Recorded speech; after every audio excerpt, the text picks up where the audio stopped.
that down. I believe that that is the one outstanding document that the CIA will not be able to find. So isn't that interesting?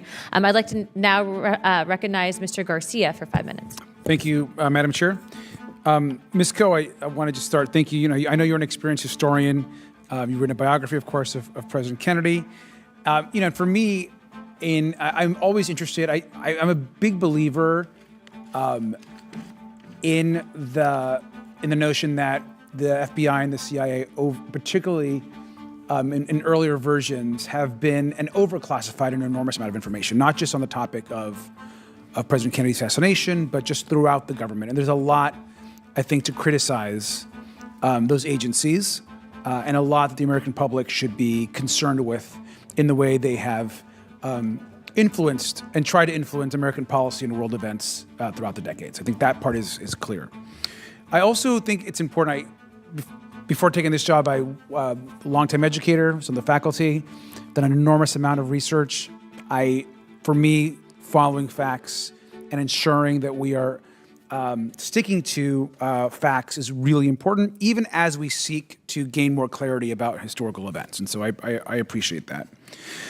As it relates to the March 18th release of the documents, which I think has brought certainly more color and more information to the historical record, you had said earlier in your testimony that there was not necessarily, an enormous amount of new information, but there certainly was some additional kind of color to what we already know. Do you want to talk about that and as far as how important was that declassification of additional records to the broader picture of President Kennedy?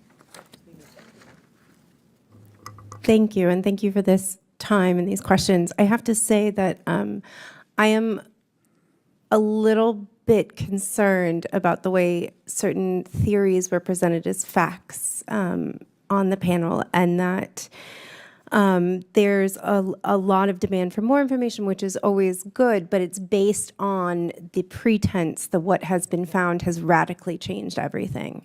And I don't see that as true. I think we're still finding things. I'm not convinced that some of the details weren't already out there.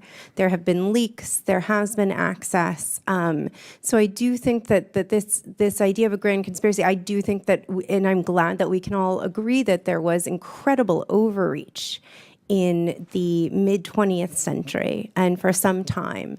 And there are wonderful books on Hoover that give greater color to that and background that have made contributions. And in particular, I think last year or the year before, there was a biography called G-Man by a professor named Beverly Gage, and that was excellent.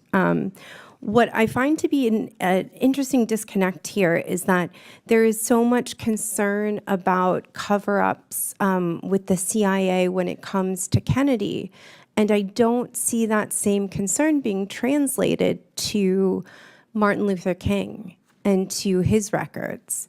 It feels like Hoover 2.0, and in that case, in the case of MLK, we do know that there's actually a historical precedent. The FBI mounted illegal surveillance. There was character assassination. And Ms. Coe, and I think just to Yes. for time, and just so you know, there also is a lot of interest, I know, from members of the committee on both sides of the aisle on what you're discussing. I want to go to, before I go to Judge Tunheim, because I also am in a similar place where I feel that, my researcher brain is very much. I agree. I don't know that the release of the documents presented any sort of groundbreaking new information. Certainly added color and more rounded out kind of what we already know. But I want to just caution us in not using what was released as a kind of jumping off point to additional conspiracies. Right now, I think there are valuable questions. And I respect members of this committee that are looking to get certain questions answered. That there's a lot of concern in the public, and there is public interest in this. I mean, there is no question in that, and so I respect that. But I also value that we stick to what we know. Certainly, if there are questions that lead us in a different direction, we'll follow those. But I think that's really important. Judge Tunheim, I just also want to ask you, just similar to what I asked Ms. Coe. Do you think that this release of the records that just happened has added any substantial new information to what we already know? You know, I think any release of records gives you more color, more pieces of the puzzle, so to speak. And I think this has been very interesting. I haven't had a chance to look through a lot of the materials, but a lot of the materials that have redactions in were materials we never saw. So they weren't shown to us before. So I think that is significant that there are documents being released there. I don't see any answers, any new answers to any of the old questions here, but it's filling out the record more. And I'd like to see a time when everything has been released, unredacted.